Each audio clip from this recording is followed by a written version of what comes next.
je me présente, moi le Pape Amadou Sarr, je suis le coach de l'équipe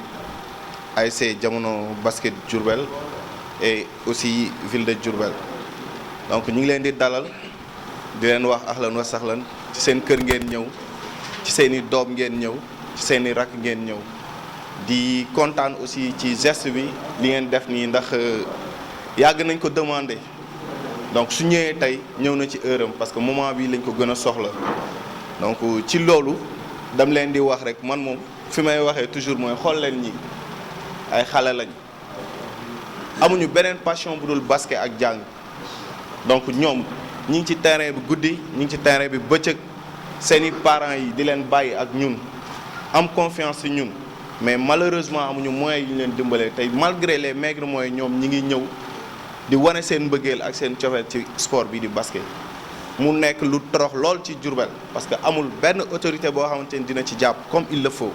y a que des bonnes volontés et ça fait l'occasion aujourd'hui devant la délégation que je remercie solennellement l'homme qui nga xamante ni musul infatigable je dirais muy Pa Abou Camara gars yi tàccul leen ma Pa Abou Camara parce que guddil nañu bëccëgal nañu et je l'ai dit devant le ministre je l'avais dit ma ne ko bonne volonté bu ñu am à Diourbel boo xam ne uuf nañu magal nañu gàntaluñu dara c'est Pa Abou Camara donc devant tes collègues mënu ma ko ñàkk bañ a wax. En fait je vais me présenter maa ngi tudd Omar Bayo Fall bokk ci staff bi ci encadrement équipe bi donc ñu ngi leen di remercier di leen wax ne sant nañ bu baax le ministre ndax ni ko suñu grand Pape Sarr waxee ñun ay jeunes la ñu nekk Diourbel amoon passion ba wala am ko ba léegi passion boobu mooy doon nekk xale doon basket ci équipe bi dem ba commencé doon mag ñëwaat bokkaat ci encadrement équipe bi donc passion boobu ñu am ci loolu lañ mës a dox mooy développement wu basketu Diourbel te suñu nee développement basket Diourbel dañ koy mën a méngale ak ministère bi ngeen nekk ndax ñun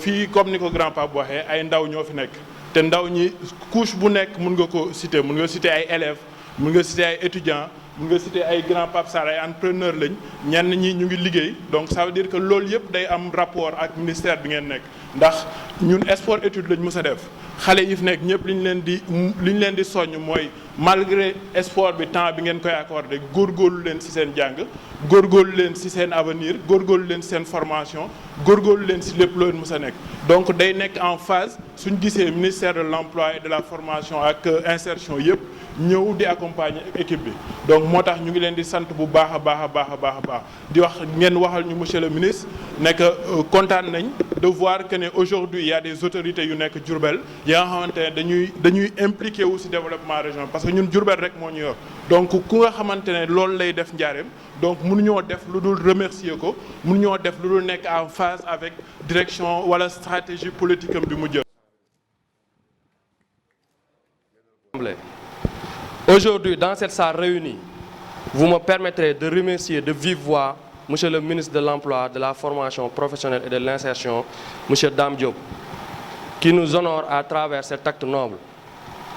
à travers ce soutien matériel pour pouvoir faire en toute quiétude la pratique de ce sport que nous aimons tant, qui est le basketball. Cet acte montre que vous êtes bien à l'écoute de votre jeunesse et vous essayez tant bien que mal d'assister la population diourbelloise dans différents domaines. Ce jour marquera à jamais un tournant décisif et indélébile dans l'espoir des enfants et des jeunes que vous avez en face de vous. Vous les permettrez non seulement de faire la pratique du sport avec un bon matériel sportif, mais aussi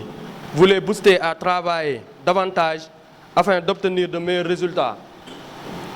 Osons le dire, ce n'est pas tous les jours que nous, jeunes sportifs, nous parvenions à recevoir une si forte délégation composée de hauts responsables de la République. Nous ne cesserons jamais de vous remercier et de prier pour vous. À côté de ces jolis et impeccables matériels sportifs, nous vous tendons aussi la main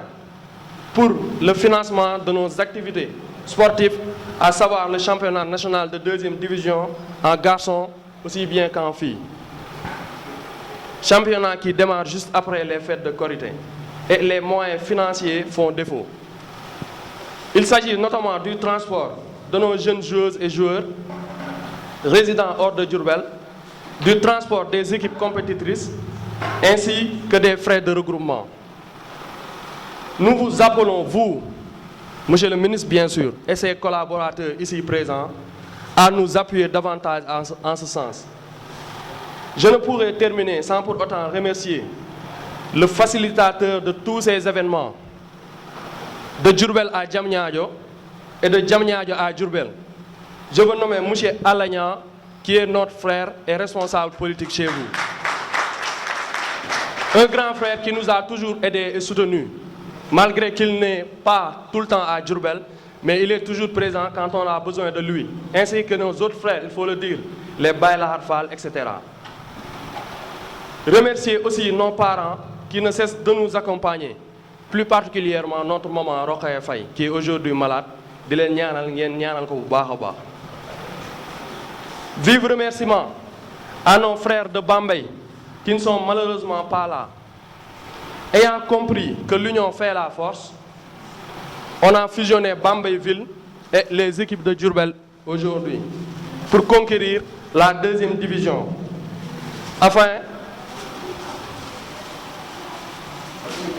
Pour conquérir la 2e division, afin d'accéder à la 1re division. Ainsi, l'UADB a fait de même et nous a rejoint dans ce combat dans les équipes féminines. L'UADB et l'ASC Ville de Diourbel font équipe commune aujourd'hui chez les filles. Et Bambeyville et ASC Diamono font équipe commune chez les garçons. Tout ceci entre dans le sens de bien vouloir conquérir la 2e division et de jouer les premiers rôles dans ce basket, comme le faisait autant la Sonacos, la SAB.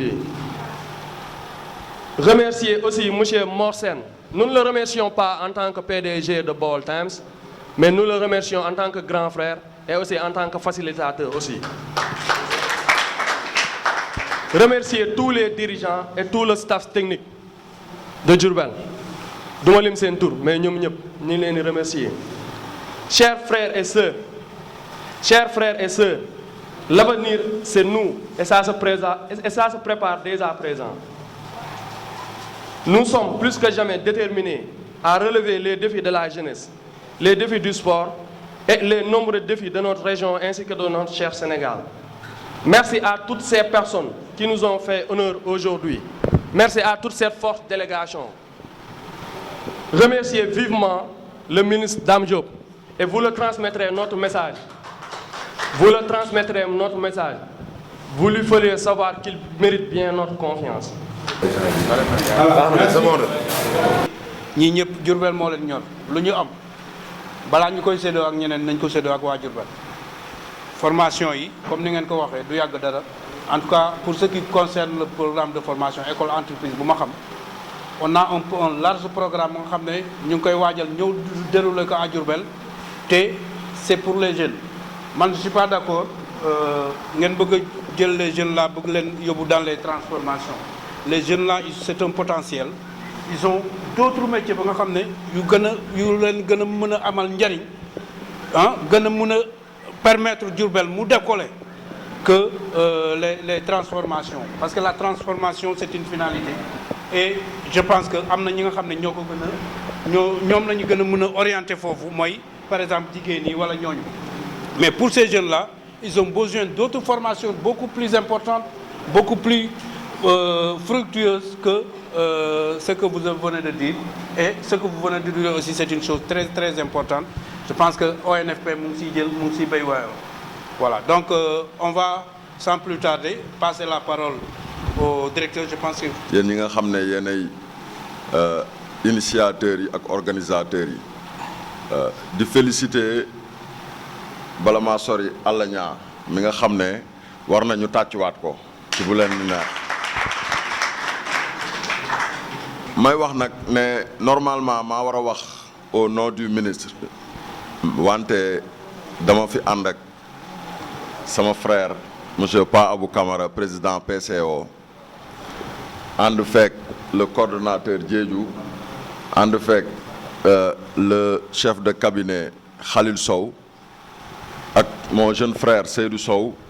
bon defe naa ne àll aussi moom non seulement organisateur la mais moom rek defe naa ne tey mënoon na fi représenter ministre bi te fekk ñun sax duñ fi ñëw donc dama ciy sànni ñaari kàddu rek bu ma paree ma jox sama frère le PCO PF2E mu terminer comme gis naa ne ci biir discours yi vraiment yàgg na saafoon toog waa basket bi te am na taxawaay boo xam ne doon na ko ci am donc man may commencer rek di ci reveniraat di nuyu le coach Pape Sarr vraiment Pape maa ngi lay nuyu bu baax di la féliciter di la encourager ci liggéey bu rafet bi nga xam ne yaa ngi koy def boobu ba léegi bon Seydina Omar Bayo vraiment liggéey bi li nga fi wax am na solo liggéey bi rafet na am na solo macha allah ma lay féliciter di la ñaanal di la encourager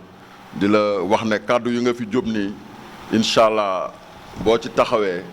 incha allah basket bi liñ ci bëgg fii ci njaareem dana jëm kanam parce que xëy na ñun ñi ñu bëri man mën naa ne mag laa duma mag mais maa ngi fàttaliku moment yi nga xam ne la SAB dafa nekkoon ténor fii ci basketu Sénégal di fi nekk champion du Sénégal loolu yàggul te defe naa ne sport waruñu jàpp rek football bi rek ne football bi rek la ñu jàpp pour mu développer dañu war a jàpp ci basket bi jàpp ci handball bi jàpp ci sport yëpp d'une manière générale parce que tàggat yaram dafa baax ci jeunesse non seulement dafa baax ci santé mais aussi dafay tax nit ki activité beneen bu muy def mu gën ci ànd ak xelam. bés bi nga xam ne moo ñu fi boole muy le ministre Dame Diop yónnee un appui au basket diourbellois nga xam ne yéen ñii yéen a ko représenté mu nekk plus d'une valeur de 2 million de francs CFA monsieur le ministre yónnee ko fi dafa naa ne loolu jar na tàcc.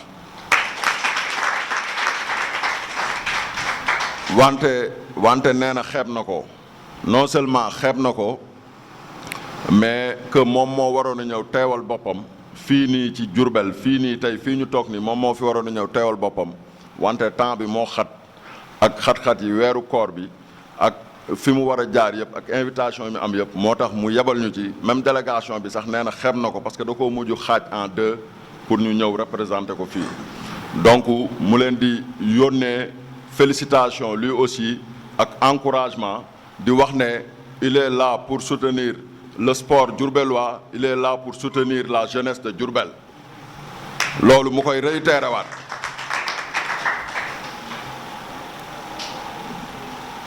koy réitéré waat di waxaat ne lépp loo xam ne ñun suñu ministère ci wàllum formation parcours d'insertion muy orientation muy formation muy accompagnement non financier ak accompagnement financier bi nga xam ne ñun moom lañ yor mu ñuy yëngu ci ministère bi loolu yëpp nga xam ne ministère bi nga xam ne ministre Dame Diop moo ko concentré am ci ay direction ak ay programme am dont le programme PF2E bi nga xam ne le coordonnateur il est là le président du conseil d'orientation il est là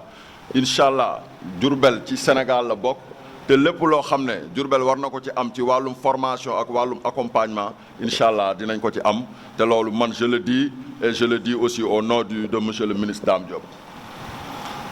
donc dégg nañ wax ji Diédhiou mu ngi ko doon expliqué waat fii ñi nga xam ne wax dëgg fa yàlla dañu nekk ci période jàng nekk ay ndaw yoo xam ne ñu ngi ci lycée wala ñu ngi collège ñooñu wax dëgg fa yàlla ñu des ci enseignement général bi pour l'instant loolu moom nañ leen di gën a ñaaxee que ñuy dugg ci pour transformation bi mu doon wax loolu moom ñu ngi ñaan suñu frères yi nga xam ne ñoo fi nekk ñu leen di gunge muy ñoom Alla Niang ñoom Mor Baol Time ngeen mooy ñaan ngeen tàcc ko au passage parce que pour li muy def Diourbel yëpp ñu lay remercier Mor